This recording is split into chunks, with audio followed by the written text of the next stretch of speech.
নমস্কার বন্ধুরা, আমি মিনময় ভক্ত। আজ আবারও চলে এলাম আপনাদের সামনে আমার ছোট্ট ইউটিউব চ্যানেল সঙ্গে মিনময়কে নিয়ে। গত 3-4 দিন আগে 13ই জুলাই বিকেল সন্ধ্যা 6টার একটু পরে ইউএসএতে একটি ঘটনা ঘটে যায়। আপনারা সবাই জানেন যে রিপাবলিকান পার্টির প্রেসিডেন্সিয়াল নমিনি এবং প্রাক্তন প্রেসিডেন্ট ডোনাল্ড ট্রাম্প, তিনি পেনসিলভেনিয়াতে একটি জায়গায় ওপেন এয়ারে একটি জায়গায় তার ইলেকশনের বক্তৃতা দিচ্ছিলেন। সেই সময় 20 বছরের একটি যুবক দূর থেকে তাকে গুলি করে এবং গুলি করে তিনি তার ভগবানের অশেষ কৃপায় তার কানের পাশ দিয়ে গুলিটি চলে যায় এবং তার স্প্লিন্টার তিনি আঘাতপ্রাপ্ত হন এবং তার কান দিয়ে রক্ত বেরোয়।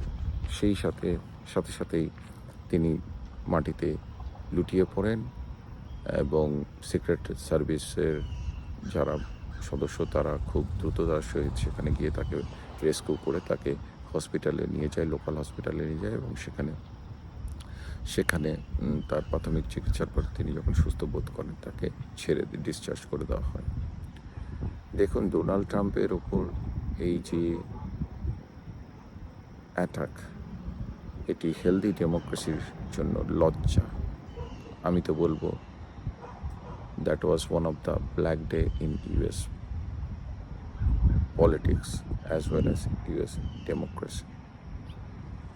ডোনাল্ড ট্রাম্প এবার এখনো পর্যন্ত যা চলছে, যুক্তরাষ্ট্রের ইলেকশন এখনো বেশ কিছুটা বাকি। আজকে মিড অফ জুলাই, নভেম্বরের ফার্স্ট উইকে ইলেকশন হতে যাচ্ছে। তার আগে জানেন এদের ইলেকশনের আগে বেশ কিছুদিন আগেই থেকে ভোট খুলে দেওয়া হয়। যারা পোস্টাল ব্যালট বা যারা ভোটের দিন ভোট দিতে যেতে পারবে না তারা আগেই কিন্তু গিয়ে ভোট দিয়ে দেন। তো সেটি ধরলে তাও প্রায় এখনো পর্যন্ত মাস চারেক সময় আছে, 4 মাস 4.5 মাস, এবং এই 4 মাস 4.5 মাস কিন্তু একটা যথেষ্টই সময় ঘুরে যাওয়ার। তো এই মুহূর্তে ডোনাল্ড ট্রাম্প সমস্ত নিউজ মিডিয়ার যে অ্যানালিসিস বা তাদের যে প্রেডিকশন, যে পোল, সেই পোলে প্রায় ডাবল ডিজিটে বর্তমান যে প্রেসিডেন্ট যে জো বাইডেন তার থেকে কিন্তু এগিয়ে আছে। কাজেই এই যে একটি চেষ্টা, এই বিষয়ে আমি কিছু আমার অ্যানালিসিস করব। তো সেদিনের যে ঘটনা কি ঘটেছিল সেটা একটু ছোট্ট করে দেখে নিন, তারপর আসছে। An open-air rally, Donald Trump mid-speech, and a shooter takes aim. Take a look at what happened.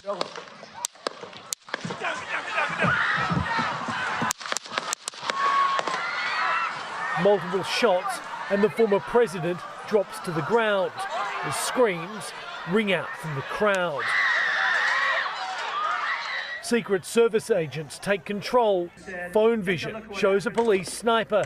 He shoots the would-be assassin dead. It's then agents decide it's safe to move. Shooters down. Are we good to move? We're clear. Donald Trump has been shot in the ear, all in full view of his supporters. Agents are frantic, trying to get him to safety. Donald Trump then gets to his feet. Let me get my shoes. Then, what will be a defining image of the assassination attempt? This photo. Trump, his ear bleeding, defiant, behind the stars and stripes. Ringed by his agents, his fist pumping. Trump repeatedly shouts, "Fight!" The crowd have watched someone try to kill him, and they respond with a rallying cry. Trump is part walked, part carried to his armoured car. He turns, fist still in the air, to acknowledge the crowd. তো বন্ধুরা, দেখলেন আপনারা যে কীভাবে তিনি বক্তৃতা দেওয়ার সময় হঠাৎ করে গুলির আওয়াজ শুনতে পান এবং একটি স্প্লিন্টার তার কান ঘেঁষে চলে যায়, একটি বুলেট তার কান ঘেঁষে চলে যায় এবং তিনি মাটিতে লুটিয়ে পড়েন। তো আমার এখানে থেকে বেশ কিছু কোয়েশ্চেন আছে। কিছু নিন্দুক সোশ্যাল মিডিয়াতে, আজকাল তো এআই এর যুগ, অনেক কিছুই করে ছবি বিকৃত করে ডোনাল্ড ট্রাম্পের বিকৃত করে যারা ডেমোক্র্যাট মেন্টালিটি বা লেফটিস্ট মেন্টালিটি তারা প্রচার করে যাচ্ছে যে ডোনাল্ড ট্রাম্প নিজেই করিয়েছে। দেখুন, সিক্রেট সার্ভিস আমেরিকার কিন্তু অন্য দেশের সাথে তুলনা করলে চলবে না। Secret service is a federal independent organisation, আর এখন ফেডারেল গভর্নমেন্ট হচ্ছে বাইডেনের হাতে। তাহলে ডেফিনেটলি সিক্রেট সার্ভিসের সাথে এমন কিছু ডোনাল্ড ট্রাম্পের করা সম্ভব না যে তারা এই বিষয়ে তাদের কোনো যোগসাজশ রয়েছে। দেখুন, যেখান থেকে গুলিটি করেছে, হ্যাঁ 148 ইয়ার্সের মধ্যে, কিন্তু সেটি কিন্তু ওপেন এয়ারে এবং দূরে কোনো একটি, সেখানে একটি বাড়ি বা একটি আমি বলবো কোনো কিছু ছিল, ফ্যাক্টরি ট্যাক্টরি কিছু ছিল, তার একটি ছাদে উঠে সে করেছিল। এবং যতটুকু প্রাথমিক ইয়েতে জানা গেছে যে সিক্রেট সার্ভিস এবং FBI বা CIA তারা যে বা লোকাল পুলিশের কাছ থেকে যেই জিনিসগুলো যে বেরিয়ে এসছে, যে এটি 20 বছর বয়সী একটি ছেলে করেছে এবং তিনি 2021-এ রিপাবলিকান পার্টির প্রাইমারির মেম্বার। দেখুন, মেম্বার যে কেউ হতে পারে এবং প্রাইমারিতে গিয়ে ভর্তি, কিন্তু তার একটি জায়গায় আমি শুনলাম তিনি রিপাবলিকানদের হেড করেন, ট্রাম্পকে হেড করেন। তো কি করে আমি ঠিক মেলাতে পারছি না, এই যোগসাজশগুলো আমি মেলাতে পারছি না। এখনও অনুসন্ধান চলবে। আমি জানি না এর রিপোর্টটি কী হবে, আদৌ প্রকাশ হবে কি না, বা হলেও কতটুকু হবে, অনেক কোয়েশ্চেন আছে। আর আমি তো সোশ্যাল মিডিয়াতে থেকে আমি পয়সা কামানোর ইউটিউবার নই, কাজেই আমি যা একটা মানে গরম একটা খবর দিয়ে দেবো সেটা আমার ক্ষেত্রে নয়। আমার যতটুকু বুঝছি তার উপর বেস করে যতটুকু আমার অ্যানালিসিস থেকে আমি বেরিয়ে আসছে তার উপর বেস করে আমি করছি। তো যেটি বলছিলাম, আমার কোয়েশ্চেনটা একটু ডিফারেন্ট। আমি এই বিষয়ে দরকার হলে আরেকটি ভিডিও করবো, তখন নয় বলা যাবে যে কার দোষ কী, কারণ এখনও পর্যন্ত রিপোর্ট বা সেরকম কিছু আমি কংক্রিট এভিডেন্স আমি পাইনি যে এর সাথে ডেমোক্র্যাটরা যুক্ত না রিপাবলিকানরা যুক্ত। কাজে আমি এই বিষয়ে কিছু বলতে চাই না। আমি বলতে চাই অন্য অ্যাঙ্গেল থেকে, সিকিউরিটি ব্রিচ থেকে। দেখুন, ডোনাল্ড ট্রাম্প প্রাক্তন ফর্মার আমেরিকান প্রেসিডেন্ট হওয়ার সুবাদে তিনি আজীবন সিক্রেট সার্ভিসের যে সিকিউরিটি সেটি পেয়ে আসবেন এবং সেটি তাকে প্রোভাইড করছে US কনস্টিটিউশন। এই সিক্রেট সার্ভিস কিন্তু তারা সমস্ত পুরোটা দায়িত্বে, সেদিনের সেই অনুষ্ঠানের সেই মিটিংয়ের পুরোটা দায়িত্বে ছিল। তাহলে কোথাও না কোথাও, এবং এই সিক্রেট সার্ভিস যেখানেই এই সমস্ত হয়, অনুষ্ঠানগুলো হয়, সেখানে লোকাল পুলিশের সাথে কোঅর্ডিনেট করে, লোকাল পুলিশ অ্যান্ড FBI এর সাথে কোঅর্ডিনেট করে কিন্তু করে। দেখুন, আমেরিকাতে আমি যদি ভাবি যে আমেরিকার স্ট্রং একটি ইন্টারনাল ইনভেস্টিগেশন এজেন্সি আছে যার নাম FBI, federal bureau of investigation, সেই সাথে রয়েছে CIA, ওকে, অ্যান্ড তারপরে সেই সাথে রয়েছে সিক্রেট সার্ভিস, যেই সিক্রেট সার্ভিস প্রেসিডেন্ট এবং ফর্মার প্রেসিডেন্টকে নিরাপত্তা প্রদান করে।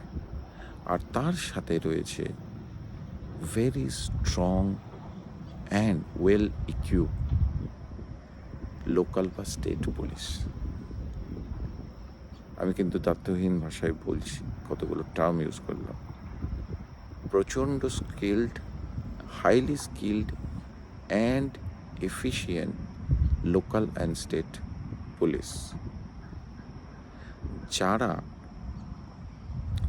ওয়েল ইকুইপড টেকনোলজির সাইড থেকে এবং সব রকম, অ্যান্ড যারা কিন্তু they share the information among themselves, means local with state and federal investigation and federal police. So এই সমস্ত থাকা সত্ত্বেও কী করে একটি 20 বছরের ছেলে রাইফেল নিয়ে একটি ছাদে উঠে সেখান থেকে গুলি করল? এবং আমি শুনছিলাম যে বেশ কিছু জায়গায় স্নাইপার তারা কিন্তু আইডেন্টিফাই করে সেই দিকে তাক করে রেখেছিলেন, কিন্তু তারা ওয়েট করছিলেন। কেন ওয়েট করছিলেন? তারা যখন সন্দেহ করেছেন তখনই তো তাদের উচিত ছিল এটাকে নিউট্রালাইজ করা। সেদিন কিন্তু খুব খারাপ ঘটনা হয়ে যেতে পারতো। ভগবানের অশেষ কৃপায় ডোনাল্ড ট্রাম্প বেঁচে গেছেন, কিন্তু এটি কিন্তু খুব খারাপ হতে পারত। যাই হোক, হয়নি। কিন্তু কোয়েশ্চেন হচ্ছে যে দেয়ার ওয়াজ সাম সিকিউরিটি ব্রিচ। সেই সিকিউরিটি ব্রিচটি কিন্তু ভাবাচ্ছে আপনার মতো সাধারণ মানুষকে। কারণ যেখানে ডোনাল্ড ট্রাম্পের মতো ফর্মার প্রেসিডেন্টদের সিকিউরিটি নিয়ে ল্যাপসেস হচ্ছে, সেখানে আমার মতো জনসাধারণের সিকিউরিটি নাই বা বললাম। কাজে এই যে সিক্রেট সার্ভিসের, এবং এক জায়গায় শুনছিলাম একজনের, মানে তিনি ছিলেন ওইখানে, তিনি বলছিলেন যে তারা দেখতে পেয়েছেন যেরকম একটি ছেলে ছাদে উঠছে, তারা কিন্তু লোকাল পুলিশকে বলেছে বা সেখানে যারা কর্তব্যরত ছিল তাদেরকে বলেছে, কিন্তু তারা সেটিকে কর্ণপাত সেভাবে করেনি। কেন করেনি? এই কোয়েশ্চেনটি কিন্তু উত্তর আমরা জানতে চাই, সবার মতো আমিও জানতে চাই। কাজেই আমার এই ভিডিওটি আমি যে অ্যাঙ্গেল থেকে করছি সেটি হচ্ছে সিকিউরিটি ব্রিচের অ্যাঙ্গেল থেকে, এবং এই সিকিউরিটি ব্রিচটি যে হয়েছে, there is no doubt, there should not be any denial. তো যাই হোক, আমি আশা করব যে সত্য উদ্ঘাটন হবে, যেখানে সিকিউরিটি ব্রিচ হয়েছে ভবিষ্যতে যেন না ঘটে, এবং যারা এর জন্য দায়ী তাদের যথাযোগ্য শাস্তি দরকার আছে। বিকজ এই সমস্ত কাজে যারা যুক্ত, স্যালুট টু দেম, তারা খুবই দক্ষ, কিন্তু তাদেরকেও বুঝতে হবে যে তাদের একটি ছোট্ট ল্যাপসে, সিকিউরিটি ল্যাপসে বা ছোট্ট একটি ডিসিশনে কিন্তু অনেক ঘটনা ঘটে যেতে পারে, পুরো চেঞ্জ হয়ে যেতে পারে। আজকে 13ই জুলাই যদি গড ফরবিড কোনো ঘটনা ঘটতো, তার দায় কে নিত?